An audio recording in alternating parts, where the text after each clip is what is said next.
Shiso sauce. This sauce is fresh, light, and delicious, and you're going to love it. Shiso is an herb that tastes like mint and basil. We start with a good blender. Add rice vinegar, salt,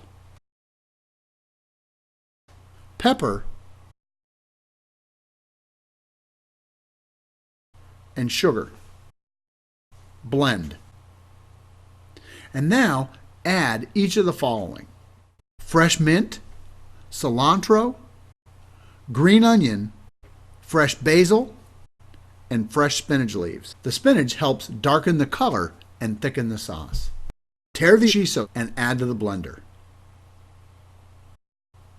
Blend. Add vegetable oil with the blender running and puree until smooth. If you want to make the sauce a little thicker, add additional herbs. This is shiso sauce. It's amazing with sushi. You gotta try it.